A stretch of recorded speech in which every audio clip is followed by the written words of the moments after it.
এজন্য প্রিয় সাথী আমার, ছেলেরা আমার, নষ্ট হইও না বাপ, যুবক নষ্ট হইও না, চরিত্রহীন হইও না ভাইয়া, জীবনটা বরবাদ করে দিও না।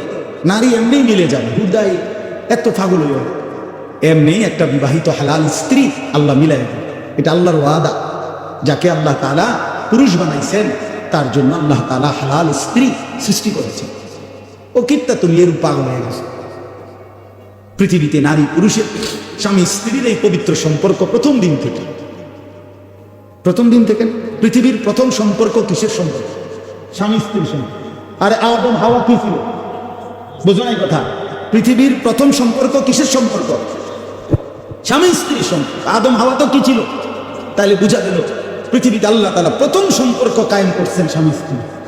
অতএব এটা চলবে, অপেক্ষা করো না জওয়ান, নষ্ট হয়ে যাবে। সারা রাত নারী দেখো না, ছবি দেখো না। আমি অনুরোধ করলাম, আমি যদি পারতাম তোমার কাছে গিয়ে বলতাম, আমার যদি সুযোগ থাকতো আমি বুকে জড়ায় রাখতাম। আমার প্রতি ফোঁটা চোখের পানি তুমি নওজোয়ানের জন্য। তুমি বদলাইলে পৃথিবী বদলায় যাবে ইনশাআল্লাহ। যুবকের সেজদা আল্লাহ আরশটাই ওঠে। নওজোয়ান সেজদা দিলে আল্লাহ আরশ আজিম থেকে বলে, যুবক তুই আমার সেজদা দিবি, যা ওয়াদা দিলাম হাসরের ময়দানে আমি তোরে আমার আরশের ছায়া দেব। বাহ, তোরে আমি পাশে বসাবো নওজোয়ান, তুই স্টেজে বলবি, স্টেজে বসবি। বাকিরা তাকায় দেখবে, বাপরে আমরা এলাকার হেঁটে দি বাদশাহ। আল্লাহ তৌফিক দান করে। চলে এই আয়াতগুলি তর্জমা বলি, শুধু তর্জমা। আল্লাহ তাআলা বলেন, কাল্লা ইদা দুক্কাতিল আরদু দাক্কান দাক্কা। বান্দা শুনো, যত লাফালাফি ফালাফালি করো মনে রাখো তুমিও একদিন থাকবে না, পৃথিবীও একদিন থাকবে না।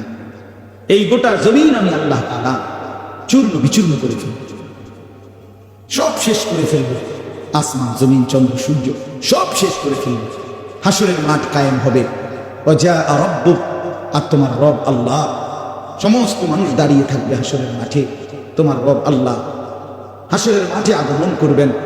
ওয়াল মালাকু সাফফান সাফফা, কোটি কোটি ফেরেশতা হাসরের ময়দানে সারিবদ্ধভাবে দাঁড়াবে।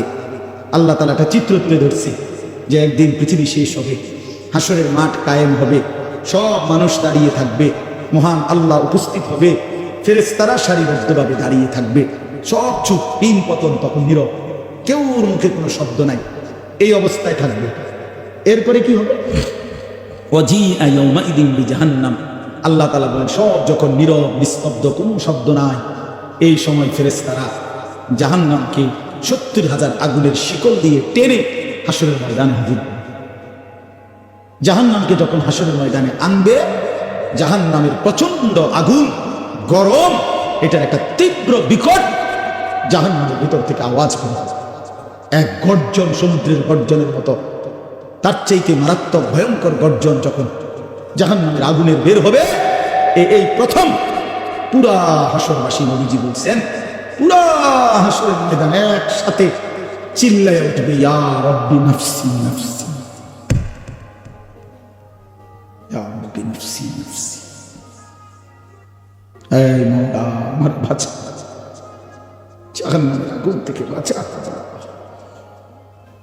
ফেরেশতারা ইব্রাহিম নবীর মতো নবীকে বলবে, ইব্রাহিম নবী, ওই যে আপনার ছেলে ইসমাঈল, ওর ব্যাপারে কিছু বলবেন? ইব্রাহিমের মতো নবী বলবে, ইয়া রাব্বি নাফসি নাফসি, মাওলা আমারে বাঁচা, আমারে বাঁচা। ওটাও বুঝো। ফেরেশতারা ইয়াকুব আলাইহিস সালামের মতো নবীকে বলবে, হে ইয়াকুব নবী, ওই যে ছেলে আপনার ইউসুফ, ওর জন্য আপনি দুনিয়াতে 40 বছর একটানা কাঁদছিলেন, চোখটা অন্ধ বানায় ফেলছেন, আজ হাসরের ময়দানে ওর ব্যাপারে কিছু বলবেন? ইয়াকুব আলাইহিস সালাম বলবে, ইয়া রাব্বি নাফসি নাফসি, মাওলা আমারে বাঁচা। ওটাও বুঝো। ইয়াউমাইদিন ইয়াতাযাক্কারুল ইনসানু ওয়া আন্না লাহু যিকরা। আল্লাহ তাআলা বলেন, সেদিন সমস্ত নাফরমান পাপী তার দুনিয়ার সব কথা মনে পড়বে, সব মনে পড়বে। চুরি, ডাকাতি, জিনা, ব্যভিচার, মদ, জুয়া, নাচ, গান, সুদ, ঘুষ, হারাম, গালি গালাজ, মিথ্যা, অন্যায়, দুর্নীতি, অবৈধ সম্পদ, লুণ্ঠন, বেহায়া, বেপর্দা, অসভ্যতা, নোংরামি, সব মনে পড়বে। আল্লাহর কসম, ওয়া আন্না লাহু যিকরা। কিন্তু আল্লাহ তাআলা বলেন, বান্দা বলো না মনে পড়ে সেদিন কি লাভ হবে? মনে তো পড়বে, বুঝলাম, লাভ কি? বুঝে তো আসবে, কিন্তু লাভ কি? ফায়দা কি? আজ বুঝলে লাভ হতো। কাল্লা লাউ তা'লামুনা ইলমাল ইয়াকিন, এখন বুঝলে ভালো হতো। আল্লাহ বলেন এখন বুঝলে, এই ইলমুল ইয়াকিন থেকে।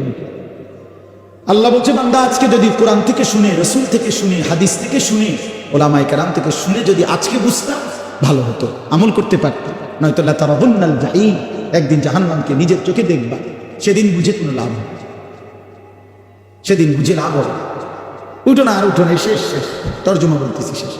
ইয়াকুলু ইয়া লাইতানি কদ্দামতু লিহায়াতি, এই শুনেন, প্রতিটা নাফরমান তখন বলবে, হায় আমি যদি দুনিয়ার হায়াত থাকতে আজকে এই আখিরাতের জন্য কিছু পাঠাইতাম।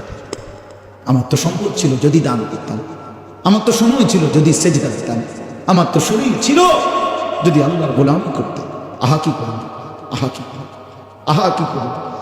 ফায়াউমাইদিন লা ইউআযযিবু আযাবাহু আহাদ ওয়া লা ইউথিকু ওয়াসাকাহু আহাদ। আল্লাহ বলে, বান্দা বিশ্বাস করো, সেদিন হাসরের ময়দানে আমি আল্লাহ তোমারে যেই আযাব দিব, শাস্তি দেবে, এমন শাস্তি বান্দা তোমারে আর কেউ কোনোদিন দেয় না।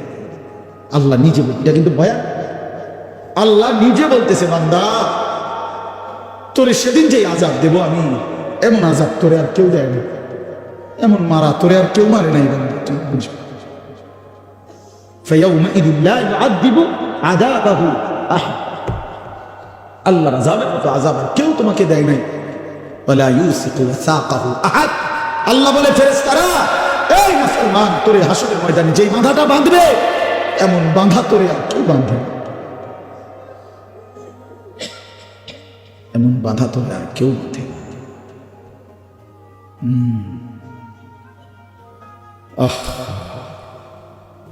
চলেন ফিরবার চেষ্টা করি, আমিও। আল্লাহ আমাদেরকে বিবেক দান করেন।